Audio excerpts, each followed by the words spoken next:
Kazuki Azuma and his twin sister Kaoruko live on a floating island called the Promised Land, home to giant mechanical beings known as Buranki. One day, they set off to see a Buranki on a nearby mountain. Azuma struggles to climb, but is encouraged by Kaoruko, who tells him to go home if it's too hard. After mustering his strength, he makes it to the top, where they finally catch a glimpse of Ubu, a dormant Buranki, but accidentally fall through a hole that opens up. Meanwhile, their father spends the afternoon fishing by a river. After catching plenty of fish, he returns home to find Azuma and Kaoruko, with whom he shares a close bond, playing joyfully. Soon, their mother, Kazuki Migiwa, arrives after gathering fruits from the farm. The twins cheerfully hug her, celebrating their 6th birthday, as their parents sing them birthday songs. Azuma excitedly blows out the candles, causing Kaoruko to pout. Later, they hear the sound of a Buranki and rush outside to investigate. While on a cliff, Azuma and his sister Kaoruko watch the Buranki from afar, as their mother, Migiwa, prepares a chai blast aimed at them. To their shock, the Buranki suddenly falls to the ground, causing Migiwa to cancel her blast. Feeling weak, Migiwa lies down while her husband comforts her, expressing concern for her health. He suggests she go to the surface for a checkup, but Migiwa refuses, citing the unstable behavior of the Buranki. Instead, she decides that their children should start learning to use Ubu the next day,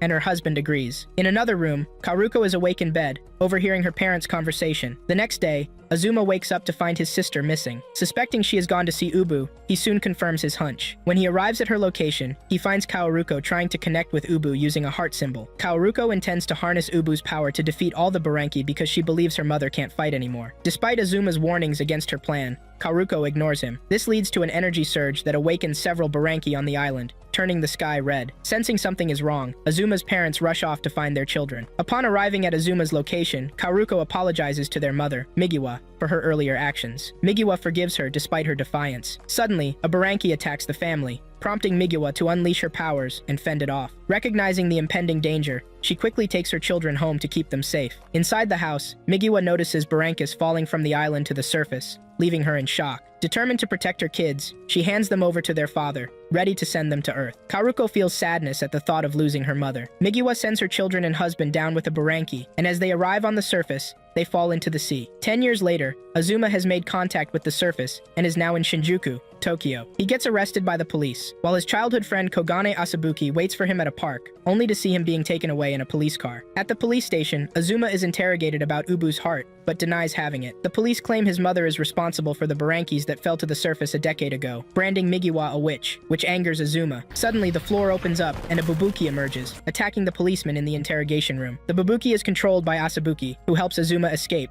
Meanwhile, a Bubuki user named Kinu Ugi defeats several policemen effortlessly. As news of Azuma's escape reaches Banryu Ryoko at a gathering ceremony, she quickly departs with her subjects to address the situation. One of her subordinates, Matobai Shusaku, volunteers to deal with the Bubuki users in the police station, and Ryoko approves. As Azuma and Asabuki attempt to escape the police station, they find themselves surrounded. Just when it seems there's no way out, Nono Hiragi arrives, single-handedly taking down the police officers with his Bubuki, leaving Azuma in shock. After defeating the officers, Hiragi introduces himself to Azuma, explaining that he has been waiting for him. He reveals his plan to revive Migiwa's Buranki and expose the truth about Ryoko, who falsely labeled Azuma's mother as a terrorist. Hiragi asks Azuma to join his mission, and he agrees. Later that day, they arrive at a store where they meet 2 other Bubuki users, Ugi and Shizuru, who are part of Hiragi's team, and try to speak with Azuma. While Hiragi attempts to access the elevator, he senses an enemy presence. Matobai has infiltrated the building, and as the elevator opens, he aims his gun at Hiragi. Asabuki is visibly agitated by Matobai's presence and rushes to fight him with her Bubuki, but he easily knocks her to the ground with a single strike.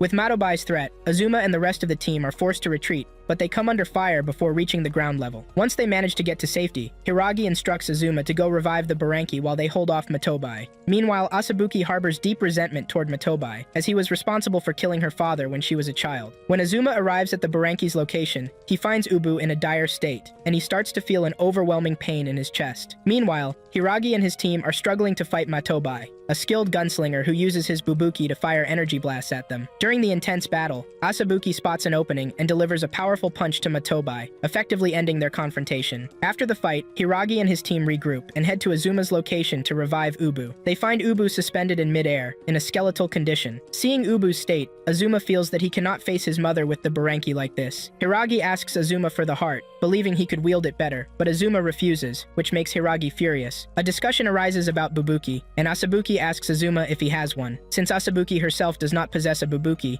Hiragi and the team start to assume that Azuma doesn't have Ubu's heart either. Hiragi, suspecting that Azuma is lying, suddenly attacks him, thinking that his Bubuki will come out to save him. Azuma soon falls to his knees with the same painful sensation in his chest. Just then, Matobai arrives at their location, unleashing a barrage of gunfire at Hiragi and his team. After taking them down, he advances toward Asabuki, mocking her and threatening to kill her Bubuki. Despite the odds, Azuma stands up and challenges Matobai. He appears unfazed even when Matobai aims his gun directly at his head, which leaves Matobai shocked. In a fit of rage, Matobai slaps Azuma to the ground and turns his attention to Asabuki's Bubuki, intending to destroy it. In a split second, Azuma leaps in front of the Bubuki, taking the shot himself and causing a massive explosion. Miraculously, he survives because he possesses the heart, which protects him from harm. Azuma then levitates into the air and uses the heart to call all the Bubuki present at the scene, except for Matobai's. This creates a massive Buranki that captures the attention of civilians in the city. Azuma stands on the new Buranki's shoulder, while Hiragi and the rest of his team position themselves around it, controlling different parts of the creature. From a distance, police begin firing countless shots at the Buranki, but it sustains no damage, even under heavy fire. Hiragi takes control of the Buranki and directs it to eliminate the policemen shooting at them.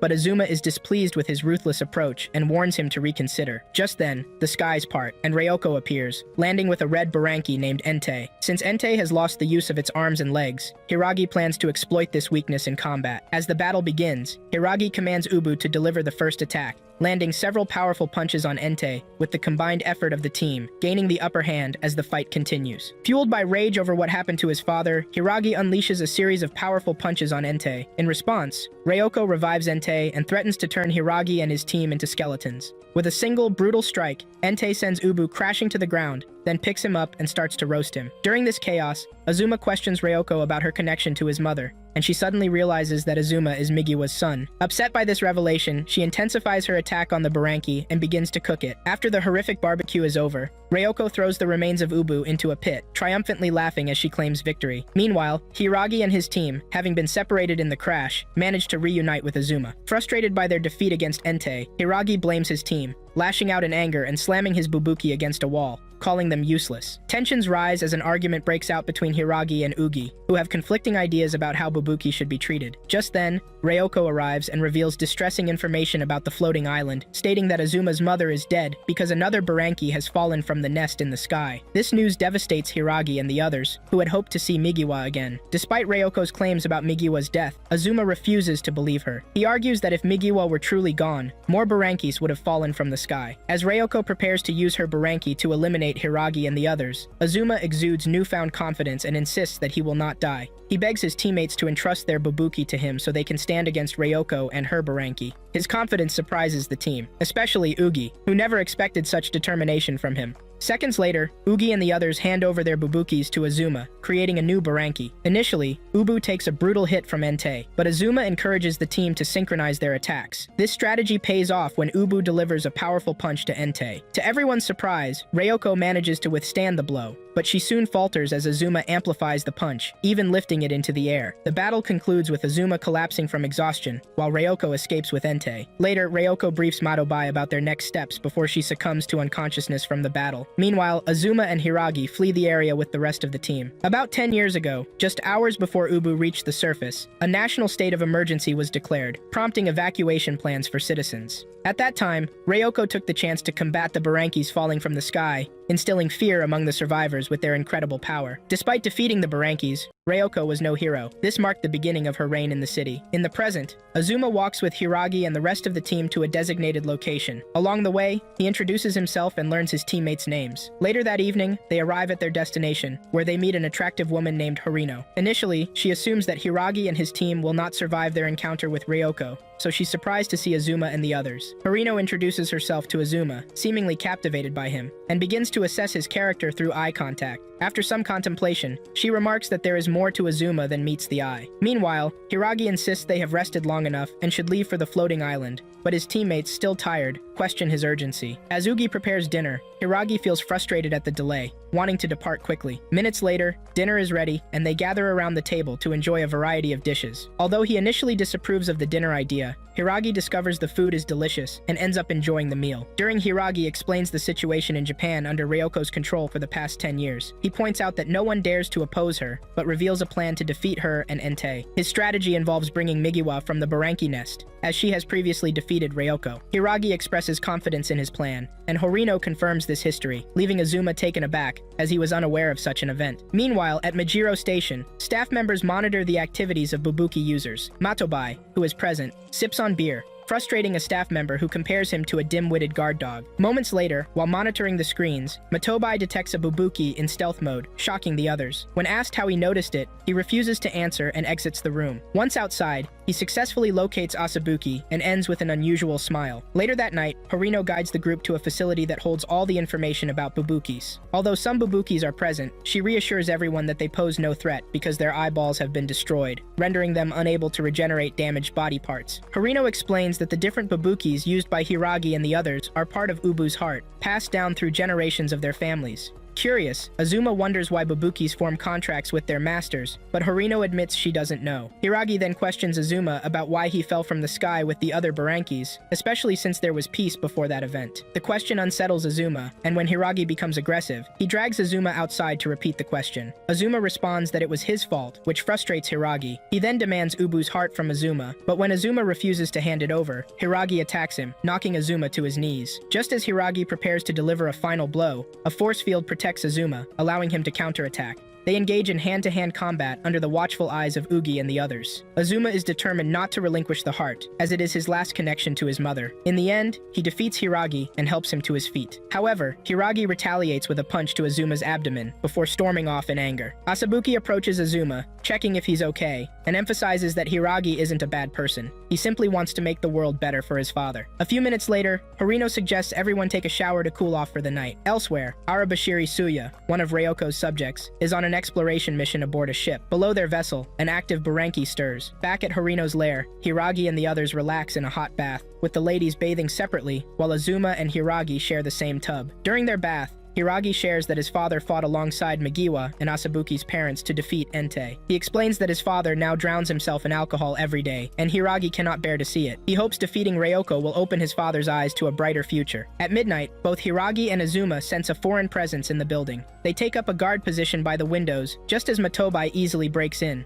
Moments later, Asabuki awakens to find Matobai in the room, her anger boiling over when she recalls how he killed her father. Filled with rage, she vows to make Matobai pay for his actions. The battle between Asabuki and Matobai kicks off as both sides launch their initial attacks. Asabuki struggles to keep up and is soon thrown to the ground. Just as Matobai prepares to deliver a finishing blow, Azuma arrives just in time to save her with his shield. Hiragi and the rest of the team gather to confront Matobai. When Azuma attempts to use Ubu's heart to summon the Buranki, he fails, as Matobai possesses Entei's heart. Matobai then mentions the legendary Bubuki battles between users. Meanwhile, a Bubuki user named Tsuwabuki Akihito sits alone in his chambers. Outside, Suya aims an energy blast at the building, but Akihito's incredible defense neutralizes it. It becomes clear that the two are familiar with one another. In their conversation, Suya informs Akihito that Ryoko has begun the Bubuki battle, and hints that a person of interest is involved, piquing Akihito's curiosity. Back at the fight, Matobai declares Asabuki his opponent, since they wield the same type of Bubuki. A green device appears on both their hands, signaling the start of their battle, with no one allowed to interfere. Asabuki makes a quick move to land the first punch. Ugi is eager to intervene, but Horino warns against it, insisting they should leave for the Buranki nest as quickly as possible. Minutes later,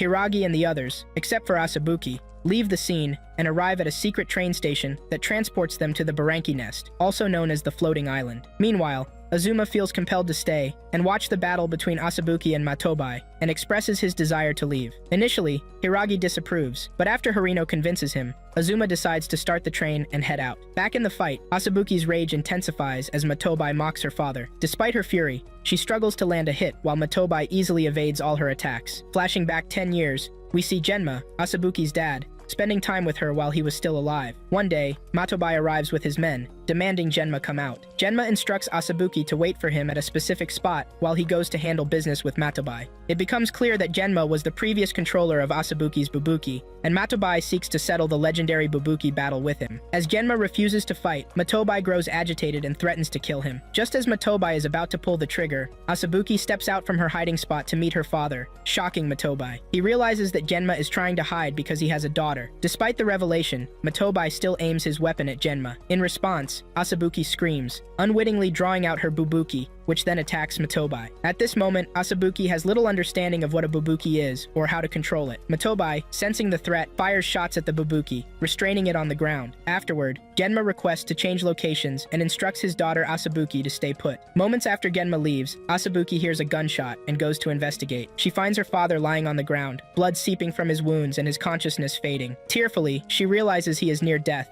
and she screams in anguish as he dies. In the present, Asabuki lies weakened on the floor after taking substantial damage from Matobai. He aims his weapon at her Bubuki's eye, poised to deliver a fatal blow, but Azuma arrives just in time to intervene. Matobai is frustrated by Azuma's interference, but Azuma spots loopholes in the rules and exploits them to his advantage. Upset, Matobai fires numerous shots at Azuma, weakening and ultimately deactivating his shield. As Azuma falls to the ground, Asabuki finds new strength and grabs Matobai's hands with her Bubuki, threatening to break them if he pulls the trigger. Despite her determination, Matobai aims his gun upwards and fires multiple bullets at her. Just then, a train hurtles toward Matobai, and he stretches out his hands to stop it from crushing him. As the train's intensity bears down on him, Matobai realizes he must abandon his battle with Asabuki to save his own life. The outcome of Matobai's lost battle against Asabuki leaves his gun, which is a Bubuki, temporarily useless. Meanwhile, Hiragi and the rest of the team are on the train heading to their next destination, the floating island. Asabuki clutches a photo her father gave her before his death, featuring an image of the floating island. She shows it to Azuma, sharing that her dad always dreamed of going there. Minutes later, Suya boards the train and initiates his Bubuki battle with Ugi. For an unknown reason, Ugi appears furious at the sight of Suya and fights fiercely against him. It becomes clear that they have a history together, as Suya uses his ring to project a memory from the past during their combat. As the battle progresses, Azuma attempts to intervene but is swiftly overpowered by Suya's superior skill. After Ugi catches her breath, she instructs Azuma to stop fighting and assures him that she will handle Suya alone. Once Azuma and the others move off the top of the train, Suya resumes his battle with Ugi, seeming to relish the confrontation. He positions himself awkwardly close to Ugi, which raises Hiragi's suspicions about Suya. Using his Bubuki, Suya triggers more memories for Ugi. The scene flashes back to a time when some policemen accosted Ugi, believing she possessed a Bubuki. Their treatment of her is harsh, prompting Suya to arrive and beat the officers, saving Ugi in the process. When Ugi discovers that Suya is a Bubuki user, she is shocked and insists that she does not have a Bubuki and never would use one, even if she did. As the brief conversation concludes, Suya walks away. She snaps out of it and warns Suya to stop showing her these troubling memories. Meanwhile, Asabuki finds Azuma and informs him that Harino needs his attention. Back in the ongoing battle between Suya and Ugi, Suya activates his Bubuki once more, triggering another memory for Ugi. In this memory, several years earlier, Ugi regains consciousness mid-air, finding herself plummeting through the clouds. Suya, also falling, reveals that he was working undercover for the government. He apologizes to Ugi for involving her in his troubles, explaining that his identity was compromised by the enemy, who rigged his aircraft to explode, leading to their current descent. In the present, Ugi is furious about Suya's past deception. She feels enraged that she once believed his lies, but Suya counters that she was able to use her Bubuki when they first met. Meanwhile, Azuma and Hiragi arrive at Horino's location on the train, receiving urgent information that the Buranki that fell into the ocean has awakened. Noting the threat of destruction to a nearby city, Azuma suggests they head to the city before the Buranki strikes. Initially, Hiragi resists Azuma's decision, but Azuma convinces him of the urgency. Seconds later, Hiragi and Azuma climb to the top of the train, where they discover that some of the ropes securing Ubu's parts have come loose. Hiragi quickly uses his spear-shaped Bubuki to secure one of the ropes, preventing Ubu's parts from falling. Back in the battle against Suya,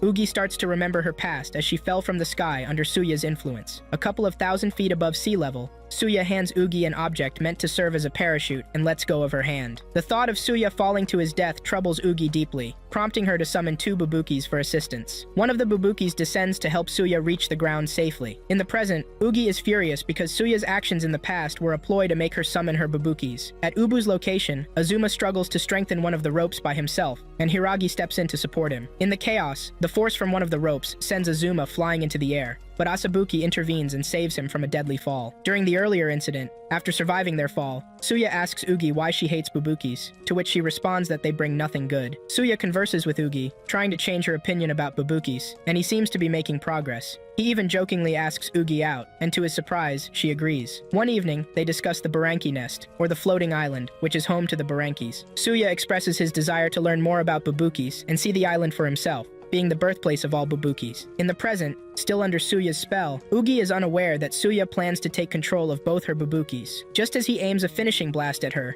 one of Ugi's Bubukis triggers her consciousness. She quickly counters by sweeping Suya off the floor. Before he is out of reach, Ugi catches Suya and demands to know why he has returned after so long. Initially, Suya tries to charm his way out of the situation, but things escalate when Ugi threatens him with her Bubukis. Realizing the seriousness of the moment, Suya reveals that he wants to take both of Ugi's Bubukis because Ubu's heart has surfaced. Ugi, determined not to let that happen, destroys Suya's Bubuki, causing him to fall to the ground. Later, Ugi shows Azuma a picture of the floating island, expressing her desire to see it for herself, as it is also the birthplace of Azuma and his mother. Meanwhile, Asabuki and Hiragi notice something strange about Horino, who is standing over a weak Shizuru. Hiragi, frustrated by the situation, questions Horino's intentions as she restrains Ugi under her heel. It's then revealed that Horino is a borrowed identity, and her true self is Zetsubi Hazama, one of Ryoko's subjects and a Bubuki user. When she reveals her real identity, Ugi and the others are shocked, while Hiragi demands to know why she assisted them all along. Hazama's response is chilling. She simply did it to kill time, which only fuels Hiragi's rage further. Seconds later, Hiragi initiates a legendary Bubuki battle with Hazama, landing the first strike. She vanishes and reappears behind Hiragi. Hiragi is left shocked as Hazama takes the opportunity to mock Azuma, examining his face closely. Meanwhile, miles away from the train, Suya is next to Tsukihito in a moving vehicle, revealing that he survived the fall and that Akihito is on his way to join the battle on the train. Back in the city,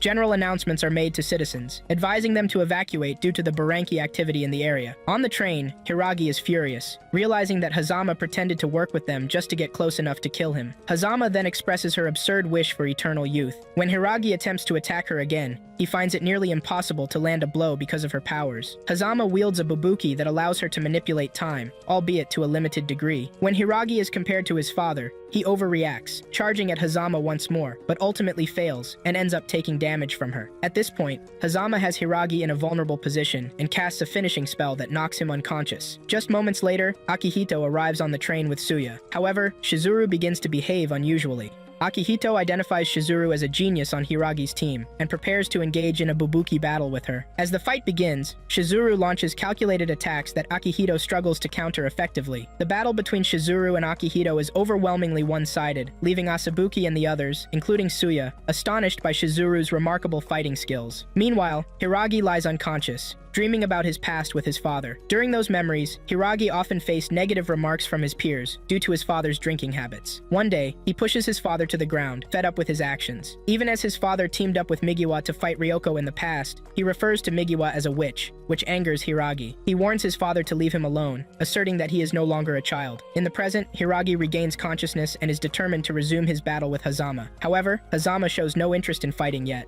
as she is engrossed in the duel between Akihito and Shizuru. Their battle captures the attention of everyone aboard the train, and Hiragi is surprised to realize that Shizuru is the genius of his team. Elsewhere, Matobai meets with Ryoko at her home, and notices something unsettling about her demeanor. After a short time, Ryoko returns to her usual self and emphasizes the need to eliminate the Buranki. At the end of their conversation, Matobai apologizes for losing his battle against Asabuki, and vows to make up for his shortcomings. Back on the moving train, Shizuru continues to fight Akihito effortlessly, launching multiple attacks. The battle goes on for a while until Akihito successfully blocks one of Shizuru's fierce strikes. It becomes apparent that they are familiar with each other, as Akihito looks genuinely pleased to see Shizuru, even amid combat. In a flashback, we see Akihito visiting Shizuru's mother, who is his sister. During that visit, Shizuru behaves strangely, causing her mother considerable concern. She draws the same picture every day, but her mother struggles to comprehend its meaning. Later that day, Akihito arrives at Shizuru's door and attempts to communicate with her. A few minutes later, as he turns to leave, Shizuru slips a note under the door for him. The note features the same drawing she's been working on, but when Akihito studies the other drawings closely, he realizes that Shizuru has been trying to convey a secret message. Her mother desires for Shizuru to be a typical child, but Shizuru feels incapable of being one. She sees herself as a stone, and Akihito encourages her to embrace her uniqueness and be the best version of herself. In the present, Shizuru looks fatigued after a tough fight with Akihito. Suddenly, the Buranki that had crashed into the sea approaches the train's position, leaving Azuma shocked. The train crashes as it attempts to navigate a route, causing Azuma and the others to fall to the ground. As the events unfold, Shizuru struggles to effectively use her Bubuki against Akihito, putting her at a disadvantage. Overwhelmed with emotion, she falls to her knees and begins to weep. Akihito attempts to console her, but his words do not sit well with Hiragi, who then orders Shizuru to fight back. However, she remains frozen in place. Hazama, present at the scene, laughs at Hiragi and mocks him, inciting his anger. Determined to prove himself, Hiragi charges at Hazama once more, convinced he will win this time. Initially, Hazama dodges his attack and counters with a strike that knocks Hiragi down. Undeterred, he quickly gets back on his feet, ready to continue the fight. During their exchange, Hiragi says something that triggers Hazama, prompting her to lose focus. Seizing the opportunity, Hiragi unleashes a powerful attack aided by his Bubuki, successfully damaging Hazama. In the heat of the battle, he destroys her Bubuki, bringing their confrontation to a temporary halt. Elsewhere, Azuma struggles against the pressure from the unveiling Buranki, ultimately getting crushed to the ground. As this occurs, Asabuki screams in alarm at the sight of the chaos unfolding around them. A few seconds before Azuma is crushed by the headless Buranki, he stands on a high pavement, staring at the massive entity. As he gazes upon it, memories flood back of when the Buranki was the one his mother protected him from during his time on the island. Asabuki notices that Azuma is lost in thought and leaps into action to save him from an incoming fist from the enemy Buranki. When Azuma falls to the ground, the Buranki raises its leg to stomp on him. In the present, Ugi intervenes just in time to rescue Azuma from being squashed by the headless Buranki, while the rest of the team assembles to prepare for battle. Once they are fully gathered, they combine their Bubukis along with Ubu's heart to form the corresponding Buranki. The headless Buranki, which was moving away from the confrontation, suddenly turns around in response to Ubu's presence. After Ubu's transformation is complete, Hiragi and the rest of the team find themselves better synchronized with their Bubukis, even while inside Ubu. They join hands, channeling their energy to make Ubu engage in battle with the headless Buranki. The clash begins as Ubu throws a powerful punch. However, the punch proves ineffective. The loss of a limb is felt acutely by Azuma, as he is the heart of Ubu, leaving Hiragi and the others in shock at their enemy's immense strength. In a single retaliatory strike, the headless Buranki defeats Ubu. After Ubu's defeat, the headless Buranki begins to move away from the scene while Hazama and her remaining team analyze their next steps. Meanwhile, Azuma regains consciousness after passing out from the intense battle. Concerned for him, Asabuki checks to see if he is in pain. Azuma quickly gets to his feet and rushes in the direction of the headless Buranki. In the heart of the city, Ryoko prepares for battle as her Buranki is en route to Hazama's location. Her subjects, who are currently at the site of the headless Buranki, deliberate on their strategy against the enemy. Shortly after, Matobai arrives, providing them with objects that shapeshift back into their former Bubukis. In a coordinated effort, all of them, excluding Hazama, launch synchronized attacks against the headless Buranki. Meanwhile, Azuma confronts Hazama, demanding to know why she misled his team. Their conversation reveals that Hazama believes Ubu failed because Azuma was unable to tap into his true potential. She acknowledges that Azuma is experiencing pain, as he is attuned to Ubu's suffering, a connection she understands because Ryoko experiences the same sensation. As the battle rages on, the headless Buranki effortlessly defeats Suya and the others, displaying no signs of damage despite their best efforts to fight back. Suddenly, a portal opens above the Buranki, altering the gravitational field in the area and pulling some of the soldiers into mid-air. Fortunately, Azuma and the other Bubuki users are not affected due to the protective force field surrounding them,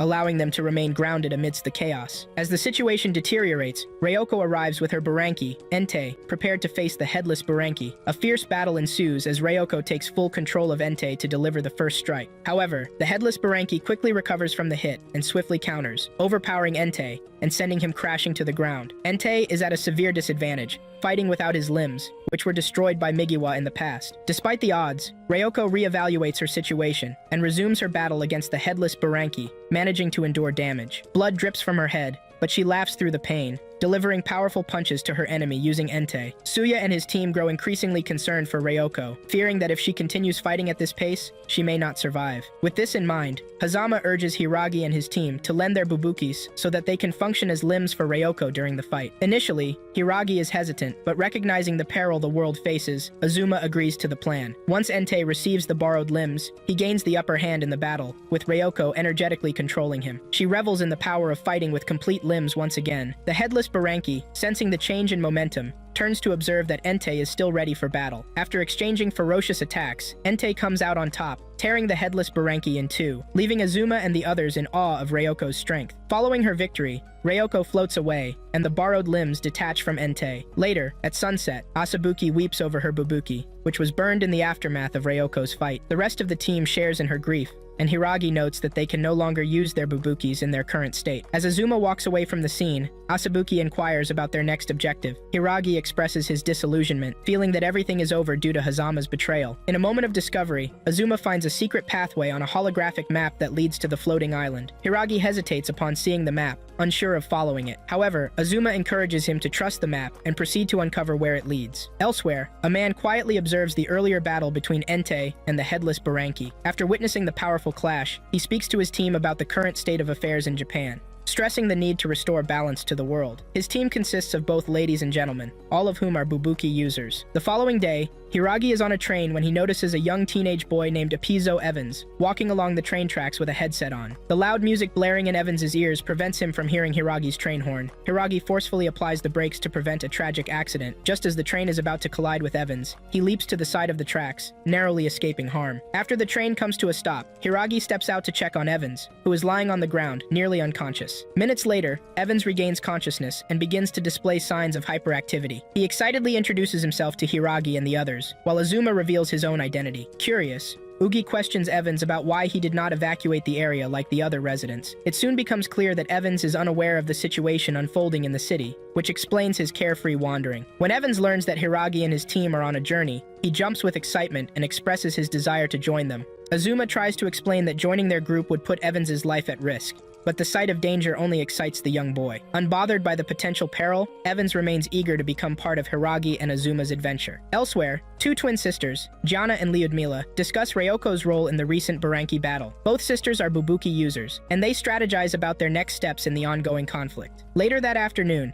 Matobai interrogates a Russian Bubuki user about his presence in the building. Suddenly, an explosion shakes the structure near the vault, revealing that the Russian boy was merely a decoy meant to distract Matobai. An unidentified Bubuki user successfully steals a Buranki's heart that had been secured in the building, leaving Matobai visibly frustrated. Meanwhile, on the train, Evan starts flirting with Asabuki, which irritates Hiragi. As tensions rise, a Bubuki user named Wargla Hara begins firing shots at the train as he descends a high cliff. In a surprising revelation, Evans admits to being aware of the Buranki as he possesses a heart himself. He suddenly collapses in pain, complaining that his Buranki's heart has stopped beating, leaving Azuma speechless. Evans then struggles to his feet and declares that he wants Azuma's heart as a replacement. As Hara continues to shoot at the train, Evans tumbles out, but a Bubuki comes to his rescue, helping him reunite with his team at the top of the cliff. Once at the cliff's edge, Evans encounters three Bubuki users, Luis Garcia, Farah Umlauf, and Domina Dorsey, who immediately engage Hiragi and the others in combat. Ugi, intrigued by the situation, asks for the identities of her opponents.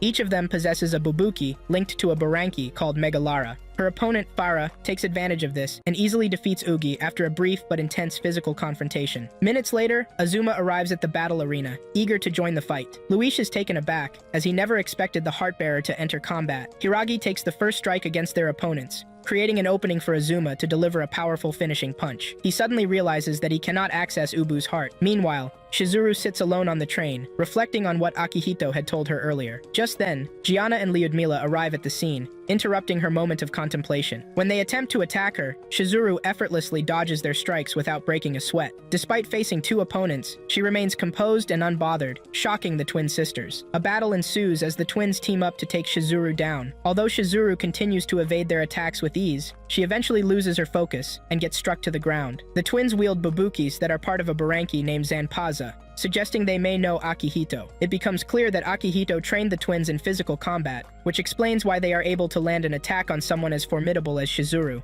Elsewhere, Suya monitors Ryoko's vitals on a monitor. He appears paranoid as he observes that her condition is deteriorating, indicating that she is in poor shape after her recent battles. After some time, Ryoko's vitals stabilize, but Suya reassures her, stating that everything will be fine. Meanwhile, in the city, the two Bubuki users responsible for stealing the headless Buranki's heart from Matobai's custody spot, Akihito, from a distance. They recognize him as the person who trained their teammates, Gianna and Lyudmila. When they engage with Akihito in midair, they deftly dodge all his attacks, retreating back into the sky with the help of their Bubukis. While airborne, one of them remarks that Akihito is not the man he used to be, but his teammate counters this by providing evidence that Akihito could have defeated them if he chose to. Elsewhere, the twins manage to overpower Shizuru, claiming that Akihito had made a significant statement about her. Intrigued, Shizuru asks them what Akihito said, but the twins remain tight-lipped and instead proceed to launch another attack against her. Back on the cliff, Hiragi faces heavy resistance as Ubu's heart suddenly stops beating. With a barrage of shots aimed at Hiragi's shield, its intensity rapidly decreases. Luis sees the opportunity and moves in closer, determined to destroy the shield and gain the upper hand in the battle. Hiragi falls unconscious to the ground after his shield fails due to taking too much damage. Meanwhile, Luis respects Hiragi's risk to save Azuma, but despises Azuma, assuming he is selfish. Luis's objective is to obtain Ubu's heart, so he moves closer to Azuma to deliver the final blow. Just as Luis prepares to strike,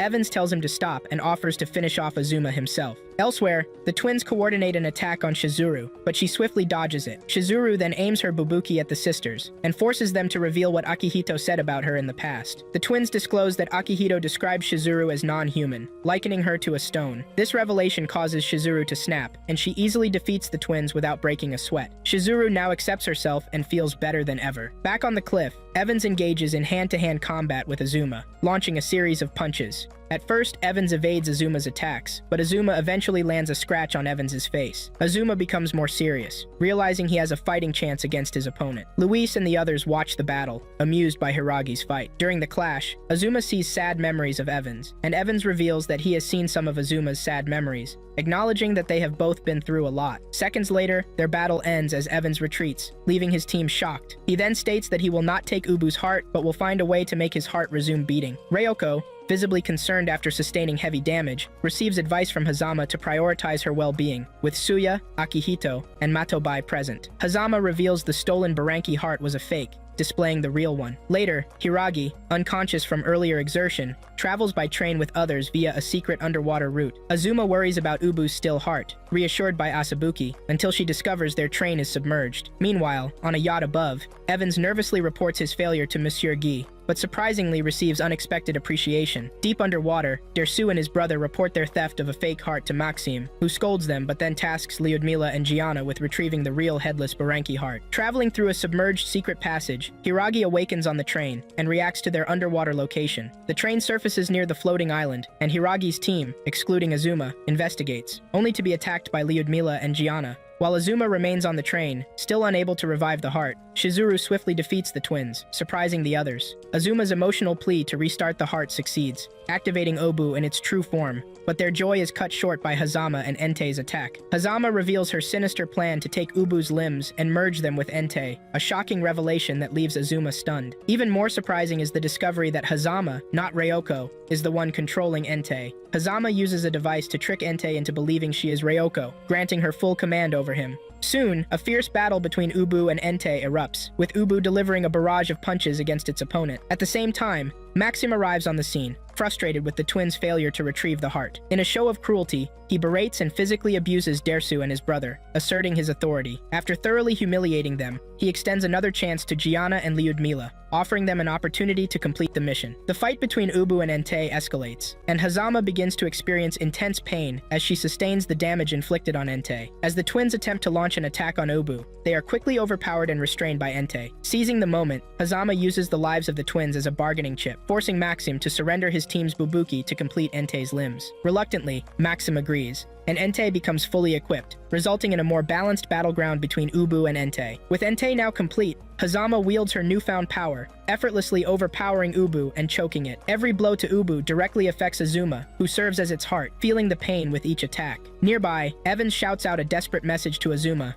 urging him to break the heart. At first, the suggestion seems reckless, and Hiragi expresses strong opposition to the idea. However, recognizing Evans' willingness to risk his life to deliver the message, Azuma decides to trust him. With support from Hiragi and the rest of the team, Azuma attempts to break Ubu's heart. After a concerted effort, they manage to shatter the outer shell of the heart, revealing a smaller heart within. This smaller heart ascends with Azuma into Ubu's skull, signaling a transformation. Hazama, noticing the shift in Ubu, quickly realizes that Azuma has taken control from within the skull. A look of terror spreads across her face as Ubu begins to upgrade to its true form. As Ubu ascends towards the floating island via a newly appeared vertical pathway, Hazama becomes furious. Desperate to prevent Ubu from reaching the island, she launches an attack using Entei. However, Ubu's power repels her, causing a backlash that results in Entei's heart falling. During this clash, Azuma maintains control of Ubu's brain, but something unexpected occurs. A jelly-like fluid begins to rise from the base of the skull, enveloping Azuma as he struggles to maintain control. Meanwhile, Hazama regains consciousness aboard a boat and discovers that Suya has saved her. Reflecting on her painful experience with Entei,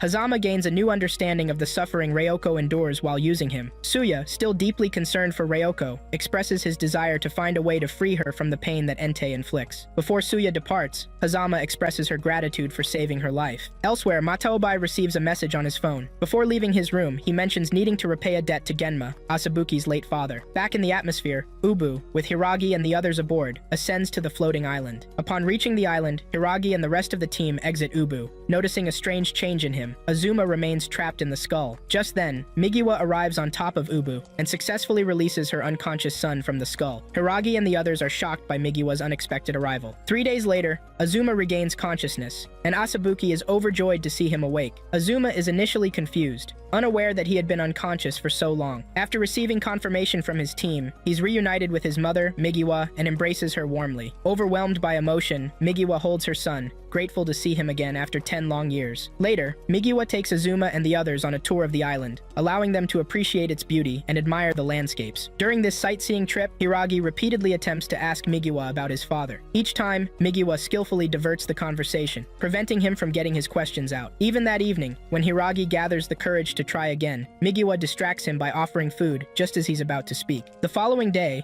Hiragi and the rest of the group immerse themselves in a series of fun activities around the island, enjoying a much-needed reprieve from their previous ordeals. That evening, Hiragi has an awkward conversation with Ugi, questioning her about her past relationship with Suya. His bizarre line of questioning irritates Ugi, causing her to leave in anger. Meanwhile, Asabuki and Azuma meet at a cliff, taking a moment to talk about the island. Grateful, Asabuki thanks Azuma for bringing her to such a beautiful place. Just as she attempts to get closer to him, an explosion in the distance catches Azuma's attention. The source of the explosion turns out to be Maxim, a Bubuki user, who is on the island with his team. Additionally, Luis and his team are also present on the island, seemingly harboring ulterior motives of their own. Back at Migiwa's house, Azuma and the others notice the island engulfed in flames. The situation escalates when Suya suddenly emerges from the woods and approaches Migiwa and the group. He reveals that he was able to reach the island because Azuma had unintentionally opened the pathway for him during Ubu's ascent. Around a decade ago, Suya tended to Ryoko's wounds after a fierce battle, but despite his care, Ryoko insisted on returning to fight other Burankis. Suya was visibly troubled by her resolve. In the present, a girl named Letitia, who is confined to a wheelchair, receives a Buranki's heart from her servant. She plans to awaken the Buranki named Epimu in her homeland of England. Meanwhile, Suya confronts Migiwa in a heated conversation. He is furious, accusing her of abandoning everything on the surface in favor of living on the floating island to keep control of the Burankis. Their exchange becomes tense as Suya demands to know why Migiwa stopped the hearts of all Burankis around the globe 16 years ago when she ascended the floating tower. Her actions left all the Burankis headless, except for Entei, the only one whose heart remained active. This caused Ryoko to be branded a witch, despite her efforts to destroy the headless Burankis that had fallen from the island. Migiwa offers an apology to Suya, but her words fail to satisfy him. Meanwhile, Hiragi and the others realize that the Russian team has arrived on the island and wonder what their intentions are. Before Hiragi departs to assist his team, Migiwa begs him to help protect the island, warning him that the island itself is in danger of falling to Earth if the situation continues to escalate. As tensions rise, Asabuki and Ugi engage Suya in combat, coordinating their attacks to land significant blows. Simultaneously, Gianna and Lyudmil regroup with Maxim, who has set off explosions around the island. The twins are stunned to learn of Maxim's plan to bring the island crashing down onto Earth, knowing it could spell disaster for the planet. However, Maxim dismisses their concerns, indifferent to Earth's fate. He believes humanity has already taken all it can from the planet. In the midst of this, Shizuru intervenes and faces off against Dorsu and his brother, defeating them effortlessly. As the dust settles, Azuma arrives at the scene to join the fray. Meanwhile, at Hiragi's location, he finally confronts Migiwa about abandoning his father. Migiwa reveals that Hiragi's father lost his abilities to control his Bubuki,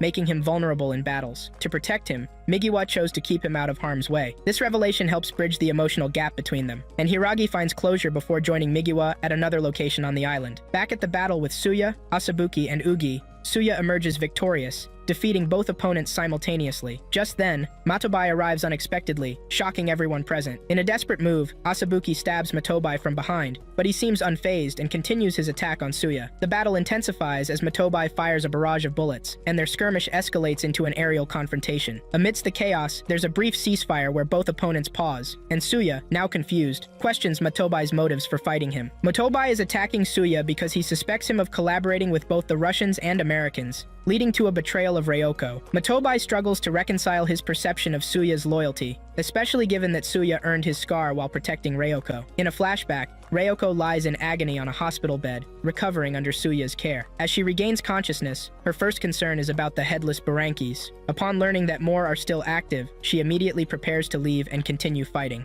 Suya is deeply concerned for her safety, knowing that she has already died twice in previous battles against the headless Burankis. Ryoko, however, reassures him, insisting that as long as Entei is with her, she cannot die. Back in the present, the tension peaks as Suya points a gun at Matobai's face, accusing him of having his own hidden agenda. Matobai, however, remains focused on the island's precarious state, fearing that if it falls, it will cause catastrophic destruction on Earth. As their confrontation continues, elsewhere, Shizuru's battle with the twins concludes as she decisively defeats them. Lyudmila becomes increasingly alarmed at the massive loss of life that would result from the island's descent. She pleads with Maxime to reconsider his plans, but her sister interprets this as an act of defiance against their leader. Maxime, dismissing Lyudmila's concerns, uses his powers to inflict a debilitating attack on her, making it difficult for her to breathe. Meanwhile, Dersu's brother begins to show signs of rebellion against Maxime. Azuma arrives just in time and uses his abilities to restore Lyudmila's breathing. Grateful but determined, Lyudmila once again urges Maxime to withdraw from the island. Yet Maxime, unmoved, orders Dersu to eliminate Azuma. To his shock,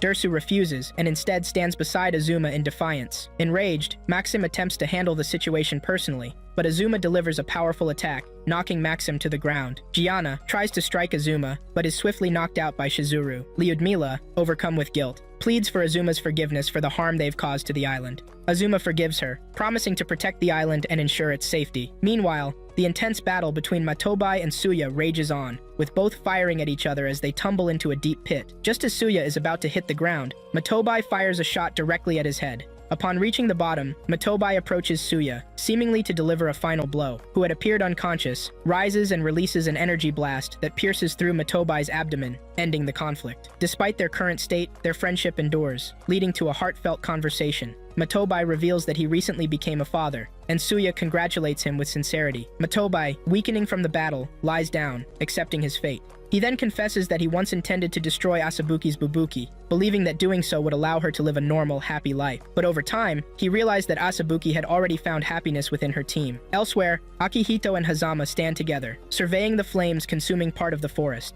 They reflect on Maxime's intentions, baffled by his desire to destroy the island. As the situation unfolds, Ryoko arrives on the island, commanding Entei. She captures Migiwa in Entei's hands, intending to burn her alive just as she did once before. From a distance, Azuma watches in horror, shouting in desperation as he fears for his mother's life. Several decades ago, Ryoko inherited Entei's heart from her mother, but at that time, she was given a grim prognosis of having only about 3 years to live. Driven by her limited time, Ryoko resolved to leave a significant impact on the world. During this period, she confided in her close friend Migiwa, and it became clear that they shared a strong bond. Migiwa surprised Ryoko by revealing that she had a boyfriend, which left Ryoko visibly taken aback, as it was unexpected news. A few days later, Migiwa received reports from her subordinates that Ryoko and her followers had instigated a revolt in the city. Determined to confront Ryoko personally, Migiwa requested her team's Bubuki to face Ryoko alone. Elsewhere, Ryoko, alongside her teammates, used Entei to initiate her mission of revealing the existence of Burankis to the world and changing its fate. That same day, Migiwa faced Ryoko in battle, wielding Ubu. The intense clash resulted in Ubu destroying Entei's limbs,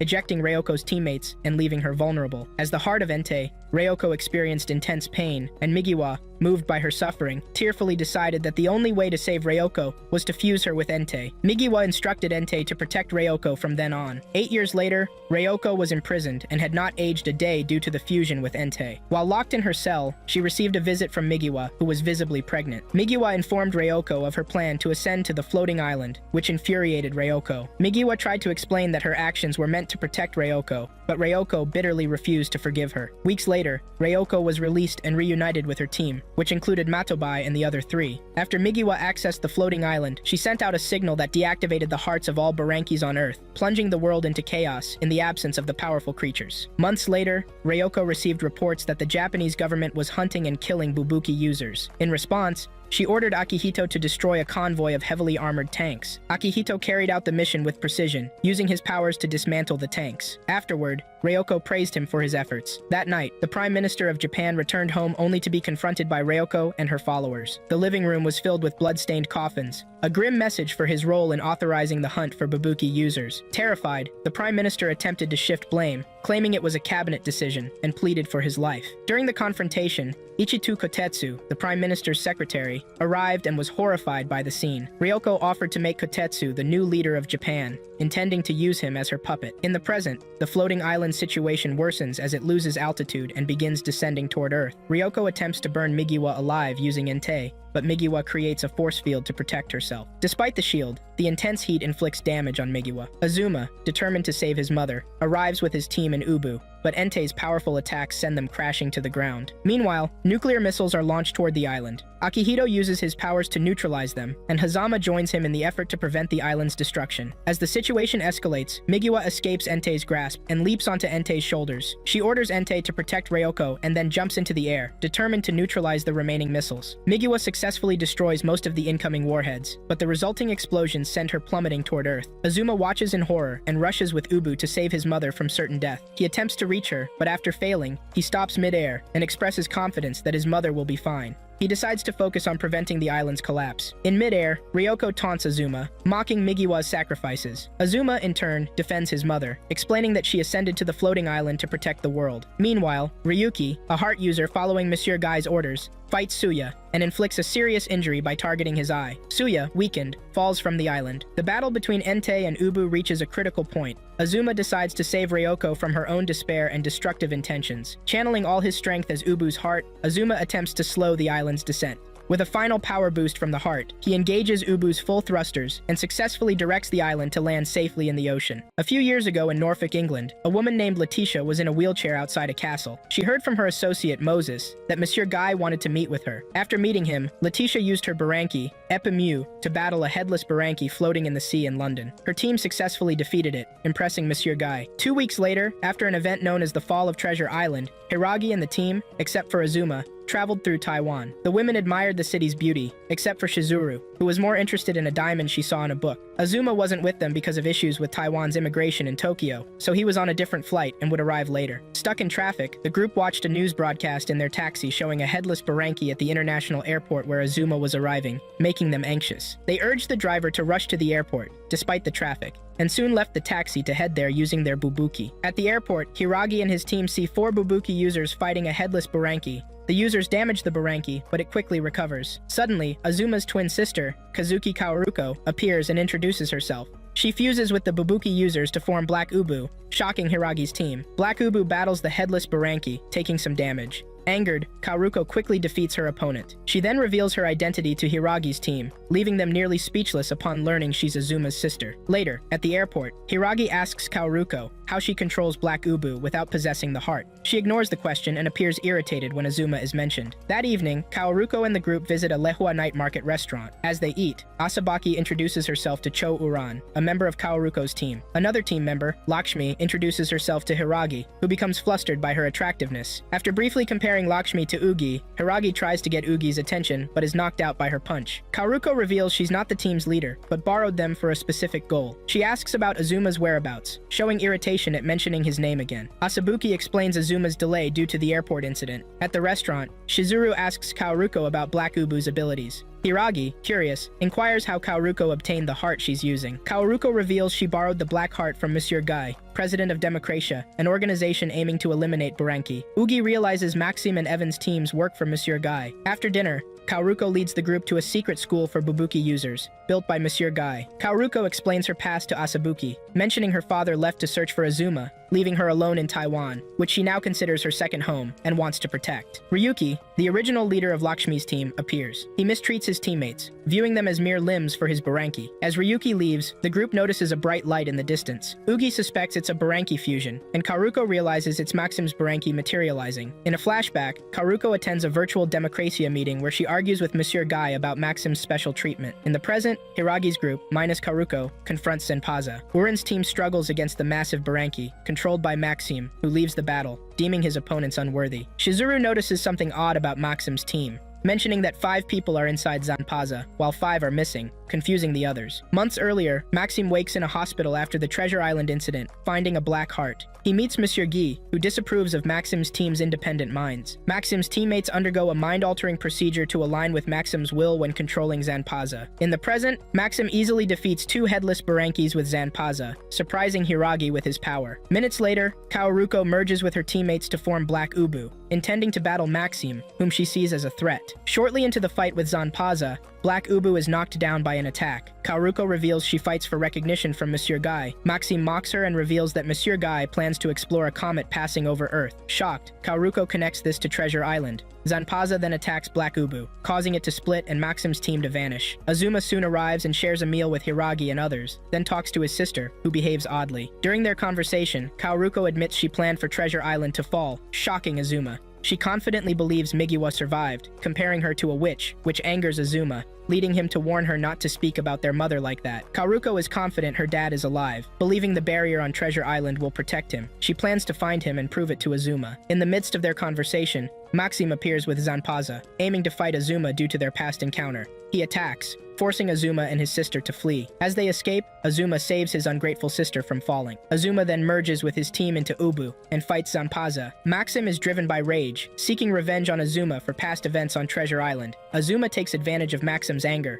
delivering strategic attacks that cause significant damage. Ultimately, Ubu unleashes a powerful attack that dismantles Zanpaza, ending the battle abruptly. Afterward, Kaoruko confronts Azuma, asking for Ubu's heart to impress Monsieur Guy and regain her Buranki. However, Azuma refuses, leading to a battle between the siblings. A few years ago, when Asabuki's father was alive, Motobia found Genma and sought to finish their battle. As Motobia aims his gun, Genma swiftly retaliates, knocking him down. Genma notices Motobia's gun is a Bubuki, but as he observes it, one of Motobia's men shoots him, causing Genma to fall. Asabuki, witnessing her father nearly lifeless, rushes out. In the present, Kaoruko fights her brother, leading both their teams into a clash. Hiragi's team emerges victorious, leaving Kaoruko and Azuma to settle things themselves. Their intense battle results in Kaoruko fleeing, seemingly to lure Azuma somewhere. At dawn, Azuma and Asabuki set out to find Kaoruko. During their walk, they discuss Azuma's relationship with his sister. As their conversation ends, Asabuki realizes they are lost. Later, Evan sleeps in a Buranki named Megalala,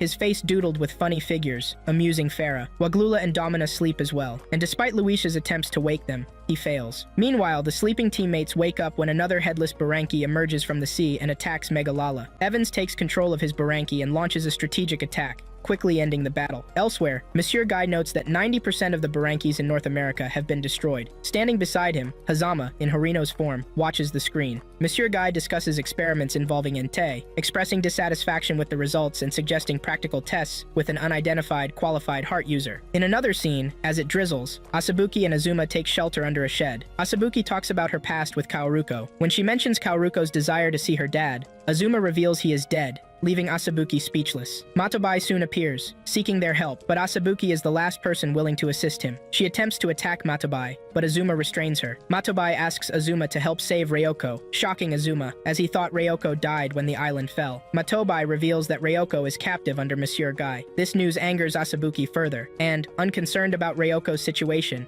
she attacks Matobai, infuriated by his presence. As Asabuki tries to fight Matobai, she notices he doesn't fight back and questions why. Matobai then tells her about her father's death, revealing that it was one of his men who shot Genma, not him. When Genma was shot, Asabuki, believing Matobai was responsible, attacked him and his men with her family's Bubuki. Matobai subdued Asabuki and attempted to destroy the Bubuki, thinking it would help her. His shot only scratched the Bubuki's eyes, and Asabuki managed to escape with it. In the present, despite hearing the truth, Asabuki still blames Matobai for her father's death. In her anger, she attempts to kill him with her Bubuki, but stops, unable to go through with it, and breaks down in tears, with Azuma comforting her. After the rain stops, Asabuki tells Matobai that she won't speak of killing him, but will never forgive him. She then runs to rejoin the team with Azuma following. Meanwhile, Monsieur Guy observes the state of Treasure Island, noting it remains undamaged at the ocean floor. He talks to Kaoruko about her status as a heart user, revealing she is the perfect fit for Entei, making her happy about operating her Buranki. Entei now has limbs, giving Kaoruko a significant advantage in combat. The following day, Kaoruko tests Entei over the ocean while Monsieur Guy monitors her vitals. He assigns her a task to eliminate a traitor within his organization, who is a Bubuki user.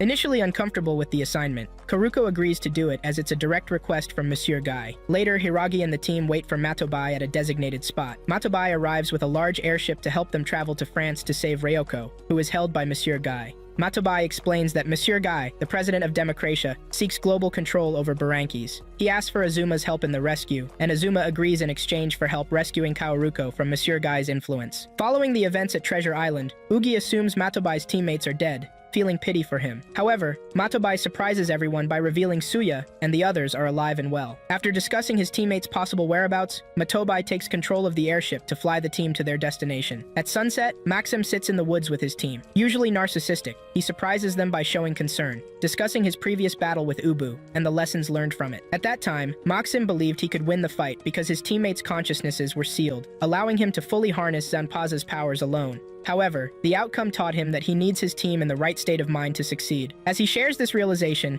his teammates feel relieved, and Liu departs to meet someone. Shortly after Liu leaves, Dersu is shot by an unknown assailant and dies instantly. Meanwhile, Matobai pilots the airship into a blizzard, causing it to crash land on ice. After the crash, Asabuki spots an unconscious child outside the ship. When Hiragi and the others go to check on the girl, they are sucked into an underground passage beneath the ice. Maxim, on the other hand, is concerned about who is targeting his team. Ignat urges them to move, deeming it too risky to stay, so they head into the woods to find Liu and the attacker. Back with Hiragi's group, a Buranki approaches them as the little girl, Yuk, regains consciousness. The Buranki, named Durak, is a purple version of Ubu and has control over his body, unlike other Burankis. Durak thanks Hiragi and his team for saving Yuk, surprising them with his ability to speak. Durak then leads them inside a cave, sharing the history of the Buranki. He explains that as the Buranki race neared extinction, their brains ceased to function, prompting them to divide their bodies and seek humans with functioning brains as their masters to survive. After Durak shares this information, Shizuru learns that Bubukis are parts of Burankis that bond with humans. Durak also explains that Burankis without masters return to the sky, where their brains decayed, leading to headless Burankis. Durak retained control of his body after the hearts of all Burankis stopped, because he wasn't contracted to a human when Migiwa sent out the signal. Soon after, they arrive at a hot spring, where only the ladies can enjoy a shower. There, Durak reveals he has known Yuk and her father for a long time. They used to visit him often, but after some time,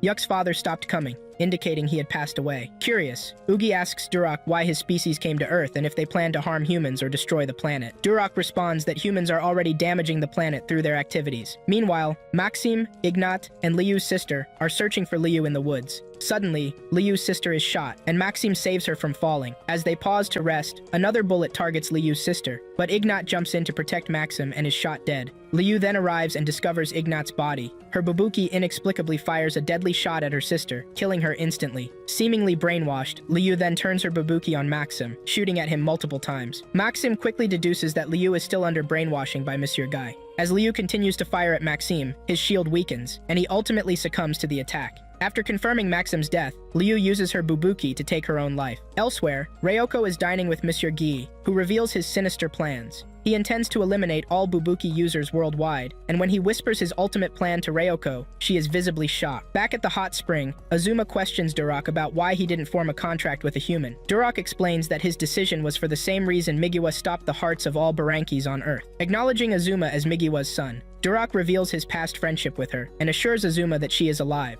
promising that he will see her soon. The next day, Hiragi and the others leave the cave, enriched with the knowledge Durak shared. On the airship, Hiragi and Azuma feel unwell, playfully attributing it to being excluded from the hot spring by the ladies. Later that morning, Kaoruko enters a room in the Democratia secret facility and finds Maxim's body along with his teammates in coffins. Frustrated by the lack of information about their deaths, she grows upset. Horino enters with some soldiers and questions her presence, then reveals Kaoruko's next objective, to attack and defeat her brother and Ubu. Horino warns Kaoruko that she will face Maxim's fate if she fails. Meanwhile, Matobai pilots the ship across the French border, nearing the Democratia facility. As they approach, he activates the ship's cloaking device to avoid detection. Simultaneously, Akihito infiltrates the facility and begins attacking enemy soldiers. With Akihito's assault underway, Matobai accelerates to drop off Hiragi and the others. At this moment, the Buranki Epimeu emerges from a tower and assaults the airship with energy projections. Just before the attacks hit, Azuma and his team, already in Ubu, use their powers to block them. Letitia intensifies her attack against Ubu, but loses her guard, suffering consequences. On the French island, Azuma is surprised to see Evans and Megalala acting under Monsieur Guy's orders and engaging in a fight with Ubu. Azuma and his team are shocked by the lack of any logical reason for Evans and his team to fight other than following Monsieur Guy's commands. As the battle progresses, Epimeu arrives, but Evans warns Letitia not to interfere. Ignoring this, Letitia engages Evans in combat, giving Azuma the chance to enter the facility. However, as he approaches with Ubu,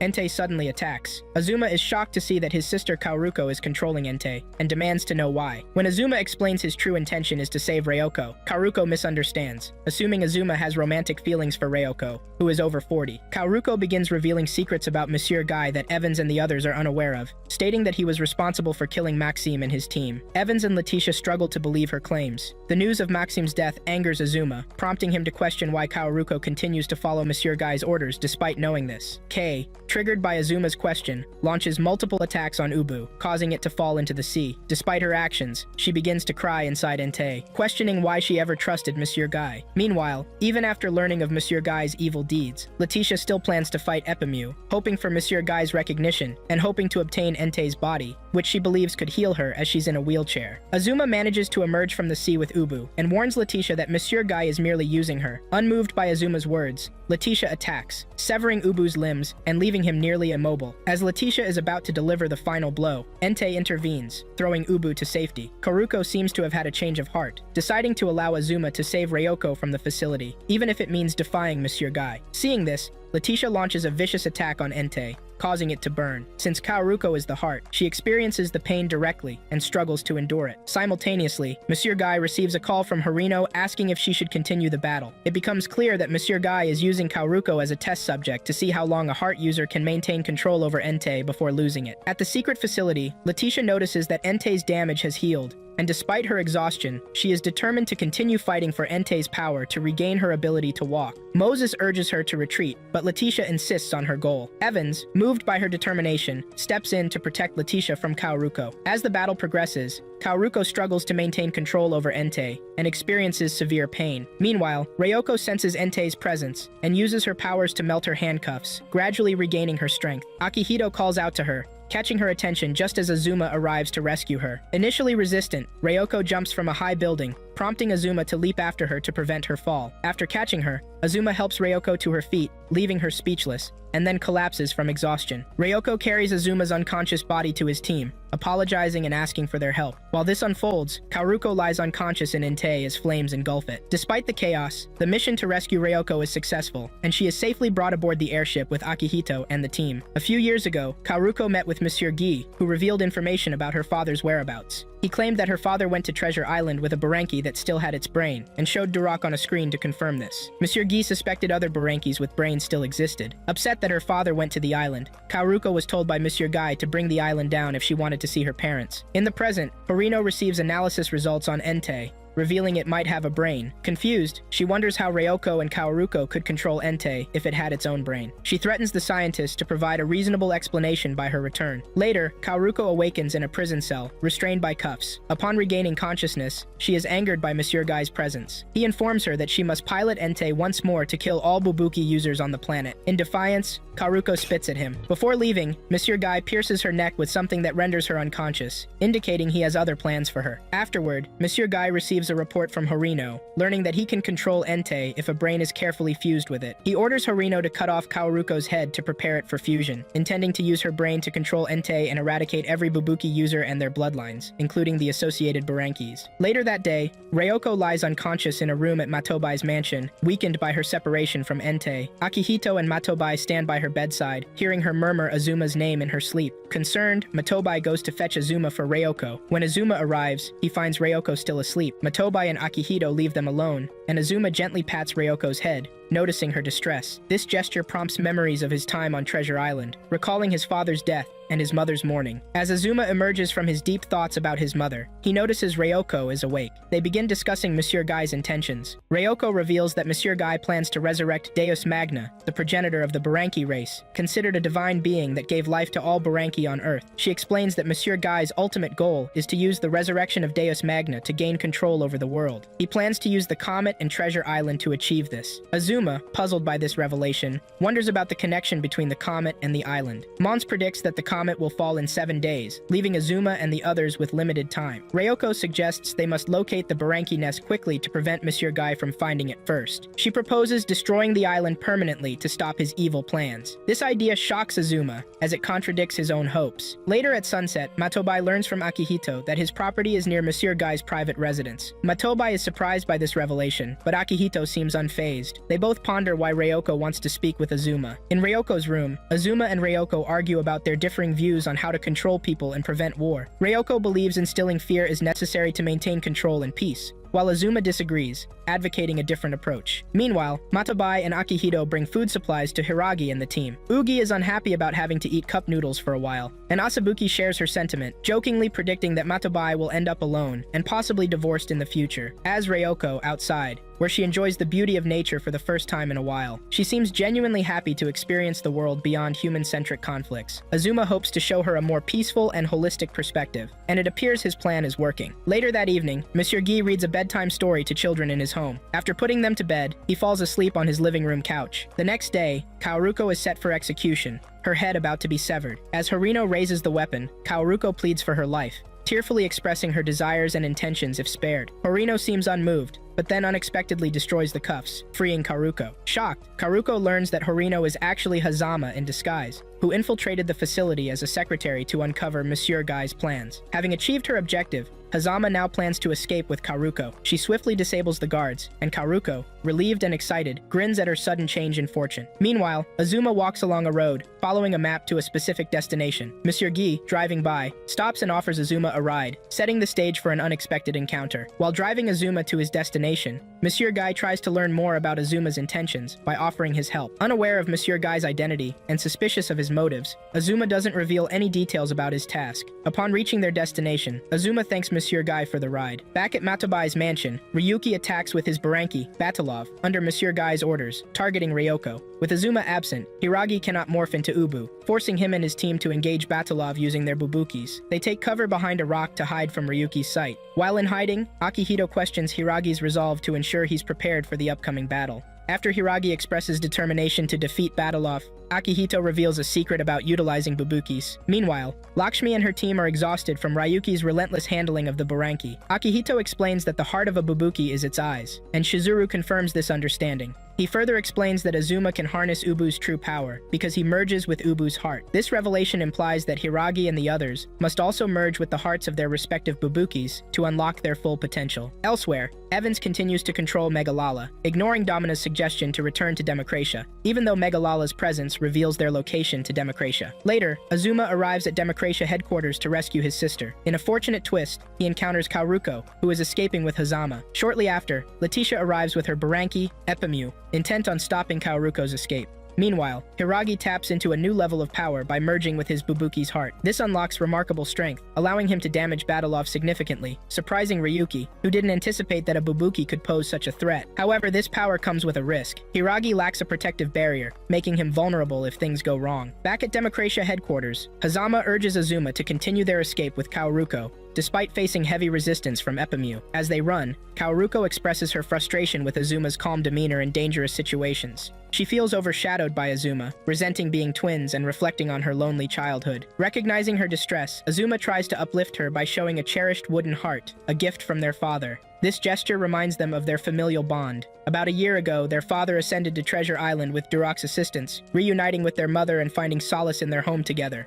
Their father was ill, which added complexity to his decision to leave. In the present, Kaoruko reacts with anger, rejecting the carved heart Azuma offers, even after he explains it's a gift from their father. Azuma then shares the difficult truth that their father is dead. This revelation shocks Kaoruko, and she struggles to accept that her father left her behind and died without saying goodbye. Azuma explains that their father's departure was motivated by a desire to make Azuma strong enough to protect Kaoruko. Touched by this, Kaoruko takes the heart back from Azuma and cries, apologizing for how she treated him. They share an emotional hug, reconciling their strained relationship. Just minutes later, Epemu arrives, intending to stop their escape, but Zampaza suddenly intervenes, striking Epemu. Kaoruko is surprised to see Suya piloting Zampaza. Suya throws a briefcase to Kaoruko, revealing it contains a heart specially modified for her to use with Zampaza. Overjoyed at the opportunity to pilot her Buranki, Kaoruko eagerly fuses with Zampaza, feeling empowered and ready to join the fight. Later that afternoon, Kaoruko battles Epemu while piloting Zampaza on the sea. She utilizes Zampaza's powerful arms to deliver strong attacks. As the fight progresses, Kaoruko spots an opening and takes advantage of it. However, Moses warns Letitia that she needs to maneuver Epemu into the air to avoid losing the battle. Letitia manages to pilot Epemu upwards, but Kaoruko quickly closes the gap and catches up. In a desperate situation, Letitia launches a barrage of energy projections aimed directly at Zampaza. Ultimately, Zampaza knocks Epemu from the sky,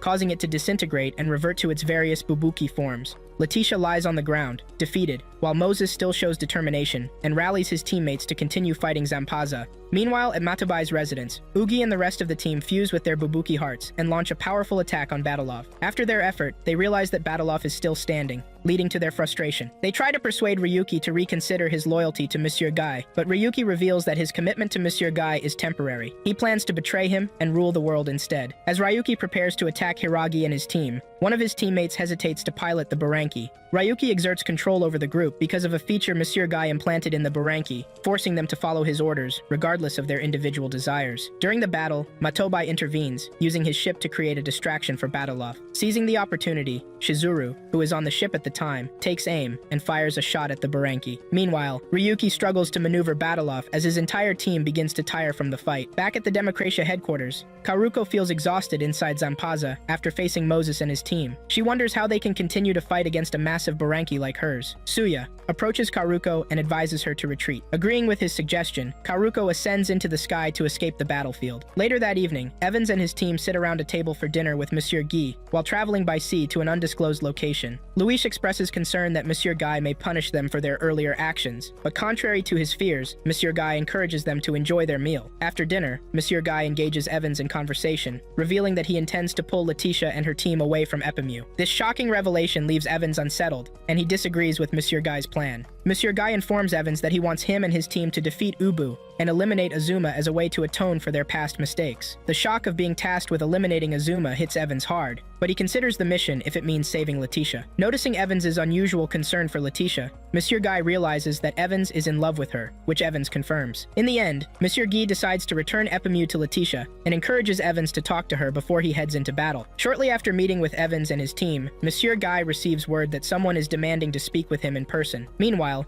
Evans sits at the dinner table on the yacht, deep in thought about Letitia. He decides to call her to check on her well-being. After the call, he smiles and leans back in his chair, feeling reassured. Elsewhere, Karuko pilots Zanpaza alongside Suya, Azuma, and Hazama as they head to meet up with Hiragi and the others on the airship. During their flight, Ryuki attacks from behind with Batalov, initiating a new battle. This time, Azuma is present and merges with his teammates to form Ubu, ready to confront the challenge ahead. While in midair, Azuma manages to stay close to Batalov, but he has to expend more energy to keep up in the fight. As Ryuki attempts to retaliate, Lakshmi takes advantage of the situation by snatching the heart from Ryuki, causing Batalov to revert back into its individual Bubuki parts. Frustrated with Ryuki's treatment of them, Lakshmi and the rest of her team decide to part ways, no longer willing to follow him. In the end, Hiragi and the others return to the airship, where they relax and enjoy themselves after the intense events of the battle. Later that night, Migiwa arrives at Monsieur Guy's yacht, revealing that she is the one who requested to see him. Early at dawn, Matobai pilots the airship, nearing the Japanese waters, while Suya watches over Ryoko as she sleeps. Later that morning, Azuma is awakened by the sound of a security alarm on the airship, discovering that Megalala has locked onto them, ready to engage in battle. A few minutes later, Ubu faces off against Megalala, with Evans determined to defeat Azuma for Letitia's sake. Their fierce battle escalates, leading both Ubu and Megalala to fall off the airship, plummeting toward the ground. Meanwhile, Migiwa is in a private meeting with Monsieur Guy, where they discuss topics related to the Buranki race and Treasure Island. During the conversation, Migiwa observes that Monsieur Guy considers humans the ultimate species and central to the world. In response, she asserts that humans only exist in the world because the Earth permits it. Monsieur Guy strongly disagrees, viewing Migiwa's perspective as short-sighted and an attempt to undermine the importance of humanity. As their discussion continues, the battle between Ubu and Megalala rages on below, with Evans motivated by his love for Letitia, pushing him to fulfill Monsieur Guy's orders and secure her safety. Azuma fights determinedly, aiming to thwart Monsieur Guy's plans and save the world from his control. With their goals in mind, both Burankis clash, each hoping to overpower the other. Back on Monsieur Guy's yacht, he expresses his indifference to the arrival of the Buranki species on Earth. What truly angers him is that the Buranki race has tainted humanity. He recalls that when the Burankis crashed, their bodies shattered and dissolved in the sea, and the parts known as Bubukis chose certain humans with a special type of energy called Rinzu to be their masters. This reality fuels Monsieur Guy's desire to purge the human race of the influence of Burankis and Bubuki users. His ultimate goal is to harness the power of an entity named Deus Magna, the supreme leader of all Burankis, to achieve this ambition. Meanwhile, the battle between Megalala and Ubu continues as both Evans and Azuma begin to exhaust their strength. Suddenly, Letitia joins the fray with Epemu, bringing a smile to Evans's face. He urges her to break her Buranki's heart to access its brain, but Azuma quickly reminds him of the dangerous consequences that could arise from such an action. Realizing that Monsieur Guy has been manipulating him, Evans urges Letitia to exit the Buranki at once. However, as she attempts to escape, all her teammates fall under Monsieur Guy's control. Moses, compelled by this control, moves to break the heart of Epemu, further complicating the situation and intensifying the stakes of their battle. After Heart, Letitia enters Epemu's brain, and the Buranki begins to attack Megalala. Azuma's team tries to assist Evans in reaching Epemu to save Letitia, who is drowning in the brain fluids. Eventually, Evans leaves his Buranki and accesses Epemu's head to rescue her. When he arrives, he finds Letitia nearly unconscious and at risk of drowning. Minutes later, Evans wakes up and discovers that Letitia is dead. He weeps over her body, wishing he could have saved her. Migiwa becomes upset upon learning that Letitia was treated as an experiment for Epemu. Monsieur Guy defends his actions, claiming Letitia's death was not in vain, calling it a necessary sacrifice to gain access to a deity visible to humans. As their meeting ends, Monsieur Guy warns Migiwa that she won't be allowed to leave easily, and his men prepare to attack her. Fortunately, Suya arrives with Zampaza and saves Migiwa from Monsieur Guy's men. As Migiwa leaves the yacht with Suya, she thanks him for his help and urges him to take her to the location where Treasure Island fell. Later, Azuma and his team navigate inside Ubu to the spot where Treasure Island crashed. When they arrive, Azuma attempts to access the island, but the barrier prevents him. He considers breaking Ubu's heart, but his team warns him about the potential consequences. Unexpectedly, Migiwa shows up with Zampaza, having taken the Buranki from Suya and leaving him stranded at sea. Migiwa plans to sink the island by making a hole in the barrier that protects it. Concerned for his mother's safety, Azuma tries to stop her from destroying the island. During the confrontation, Migiwa does something to Ubu that sends it out of the water, allowing her to proceed with her plan. When she destroys the island, a violent explosion occurs underwater. Meanwhile, Monsieur Guy watches the explosion on his screen, seemingly unfazed. It becomes clear that Migiwa's actions have merely sped up the awakening of the comet heading toward Earth. In the past, Monsieur Guy inherited a Buranki's heart from his family. At that time, he had a child, and the heart was passed down to him. Monsieur Guy saw the heart as a curse and felt relief when his son inherited it. Unfortunately, when his son died, the Buranki's heart returned to him. From that moment, he vowed to eliminate the Buranki species that he believed tainted humanity. In the present, the explosion from the island creates a massive Buranki, Deus Magna, rising from the sea. Azuma recognizes this Buranki as the one Duroc described as their leader just days earlier. Meanwhile, Entei breaks into Matobai's airship and abducts Ryoko. Entei appears to be remotely controlled by a false heart placed within it. The Buranki then directs itself toward Deus Magna, entering its neck under Monsieur Guy's control. Seconds later, the comet arrives on Earth, transforming into a large metallic ball. This comet is revealed to be the head of Deus Magna, and when it settles, a tremendous explosion occurs. The Japanese Navy rushes to the sea, firing countless missiles at Deus Magna, but they have no effect. From a distance, Lakshmi and her team witness the unfolding chaos. As this happens, Ryuki arrives at their location and unexpectedly apologizes for his actions. His team is left in shock, as they never thought they would see Ryuki apologize. Meanwhile, Ryoko floats unconscious inside Deus Magna's neck. In an astral form,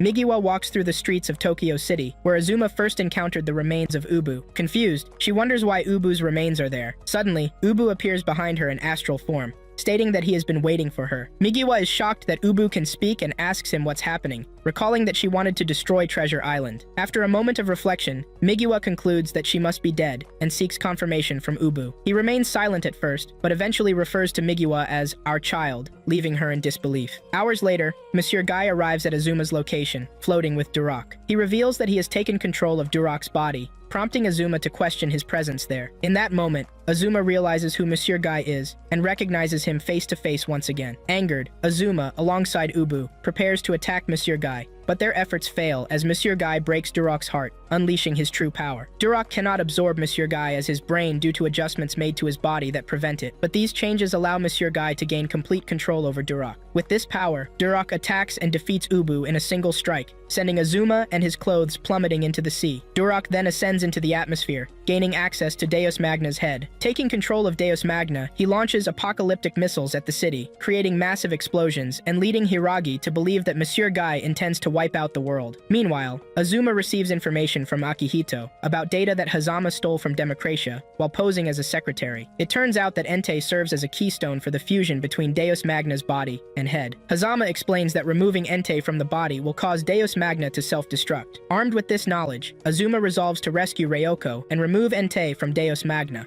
Before departing, he asks Ryuki for assistance, and Ryuki agrees. Together, they team up to deal damage to Deus Magna, but in the process, Ubu gets knocked away. Elsewhere, Evans and his team watch the battle at sea from a distance. Moses approaches Evans, who looks sad, and asks if he still has a fighting spirit. When Evans confirms this, Moses offers his Bubuki for Evans to use against Monsieur Guy. Other teammates also lend their Bubukis to Evans's team to support them in the fight. Determined to take revenge on Monsieur Guy, Evans takes flight in his Buranki, Megalala. Upon reaching Deus Magna's location, he spots Karuko piloting Zanpaza and offers her one of the Bubukis she requested. Meanwhile, Azuma lies unconscious in Ubu after being knocked from the sky. With all three Burankis now teaming up, they prepare to confront Monsieur Guy. Meanwhile, Azuma regains consciousness and finds that all damage to Ubu has healed. His team, now awake, agrees to proceed with their mission. In an astral form, Migiwa converses with Ubu, who refers to her as our child, piquing her curiosity. She asks why he addresses her this way, and Ubu takes her high into the Earth's atmosphere to explain the history of the Buranki. He reveals that the Buranki are servants of Deus Magna, tasked with preparing the planet for his arrival. They came to Earth to escape their leader's plans to modify the world with his overwhelming life force. Ubu further explains that humans formed contracts with Burankis through their parts, known as Bubukis, leading to the birth of beings that could also be called Burankis, one of whom is Migiwa. This revelation shocks Migiwa, and Ubu uses her ability to bear children without losing her powers as proof of his theory. Back in reality, Azuma undoes his fusion with his team so they can create a path for him, allowing him to join the others. In the past, Migiwa sees herself preparing to fuse Ryoko with Entei's heart and feels confused by the vision. Ubu tells her she can travel through time with her powers, giving her clarity on what to do next. She merges with Entei, enabling her past self to save Ryoko by fusing her with Entei's heart. Now, sitting in Deus Magna's head, Ryoko realizes that Migiwa has been protecting her this entire time, as she was present within Entei. Soon, Azuma accesses Ryoko's position, intending to rescue her. Ryoko feels emotional, believing she hasn't truly lived, despite Migiwa saving her life. Azuma witnesses this pain and reassures Ryoko that everything will be alright. They shake hands and agree to join forces against Monsieur Guy. Azuma then proceeds out of Deus Magna's body with his team, now fused as Ubu Entei. As Azuma and Ryoko pilot Ubu Entei, Monsieur Guy is shocked by their union, but claims they are no match for him and prepares to launch an attack. The battle between Ubu Entei and Durak intensifies, with Durak inflicting damage that impacts Monsieur Guy. Frustrated that Entei is no longer within Deus Magna's body, which connects the head and body, he continues his fight against Ubu Entei. Eventually, he gets knocked into Deus Magna's body, believing he now has the upper hand against Ubu Entei. Using Durak, he attempts to choke his opponents, putting significant strain on Azuma. Despite the pain, Azuma shifts his focus away from the suffering and overpowers Durak, leaving Monsieur Guy shocked. Seizing an opening, Monsieur Guy stabs Ubu Entei with 2 plasma weapons. Although excited by his success, his joy is short-lived as Ubu Entei continues to press the attack. As they approach Durak, Azuma prepares to deliver the final blow, but Ryoko intervenes, taking the shot herself to prevent Azuma from having Monsieur Guy's blood on his hands. After Ryoko strikes Durak, Monsieur Guy rises, bloodied but still standing, shocking Azuma and Ryoko, who believed their last attack would finish him. Monsieur Guy taunts Azuma about the boring reality awaiting him after defeating him. Though his words resonate with Azuma, Ryoko detaches Entei from Ubu Entei and kills Monsieur Guy on the spot. Following his death, Migiwa's consciousness, still within Entei, speaks to Ryoko, informing her that she's leaving because the comet has come for her. Grieving Migiwa's departure, Ryoko sheds tears. Before leaving, Migiwa severs Ryoko's connection to Entei and urges her to take care of Azuma and Kaoruko. Meanwhile, Kaoruko floats mid-air with Zanpaza, wondering about Azuma's fate. Soon, Deus Magna's head launches into the atmosphere, heading toward outer space. Asabuki watches from a distance, hearing Azuma's faint voice. She follows the sound, prompting Hiragi and the others to join her. 12 months after the incident in Tokyo City, Azuma transfers to a different high school. One day at school, he meets Asabuki, who is in his class. Later, while interacting with a teacher, Azuma shows his ID, prompting the staff to realize he is Migiwa's son. They approve his transfer and send him off to class. In the classroom, Azuma's new classmates call him the witch's son because of his last name, Kazuki. Later that day, he reads letters from Evans, who is on a journey to make his mother's heart work again. Meanwhile, Hiragi strolls through the city with Ugi, and they discuss recent activities, including Azuma's transfer to high school. That evening, Azuma sits alone in a park when 2 security personnel approach him, asking why he is out so late. They advise him to go home, considering it unsafe for a high schooler. The next day, Shizuru wakes up in a classroom, having studied all night and fallen asleep. Elsewhere, Hiragi runs into Asabuki on the streets, and they share a brief conversation. It's been a while since they last saw each other, and Hiragi asks about Asabuki's well-being. When Asabuki suggests visiting Azuma, Hiragi dismisses the idea, stating that he wants to leave that part of his life behind and pursue a normal existence. Later that morning, Matobai gives Azuma a ride to Ryoko's location. While driving to their destination, Matobai talks to Azuma about his school life. Hazama, who is also in the car, urges Matobai to drive more carefully, revealing that she is pregnant and suspects she is having twins. Meanwhile, Akihito stands in a graveyard, paying his respects to Lyudmila and Diana, who died due to Monsieur Guy's influence. Matobai soon arrives at the facility where Ryoko is located, and Azuma gets out of the car to visit her. Upon entering her room, he notices that Ryoko acts strangely, seemingly not recognizing him, and she shouts at him to leave. Hearing the commotion, Suya rushes in from another room to calm Ryoko down. Afterward, Azuma speaks with Suya about Ryoko's condition. Suya explains that Ryoko has lost her regenerative abilities and, unfortunately, her memories as well. Azuma is surprised to hear this, but Suya expresses acceptance of Ryoko's new normal human status. Given that many might hold a grudge against Ryoko, she is kept in a secured facility to protect her from potential enemies. Later, Kaoruko receives a package containing her mother's belongings from Azuma. The large box takes up considerable space in her room, leaving Kaoruko feeling frustrated and uncomfortable.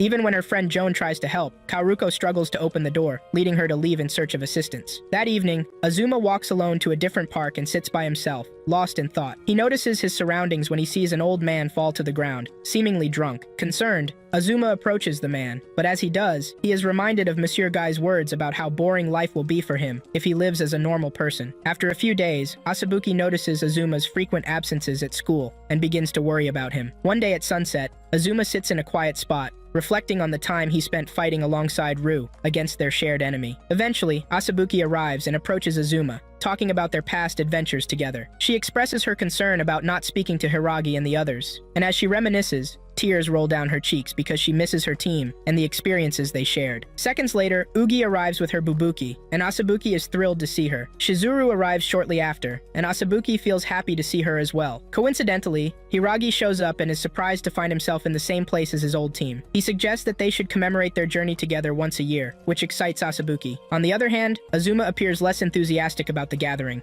However, Hiragi and the rest of the team work to cheer him up. They express their appreciation for Azuma's help in battle, and for enduring much of the pain that Ubu suffered. In the end, Shizuru proposes that they all visit Treasure Island together, and the entire group agrees to the idea. The end.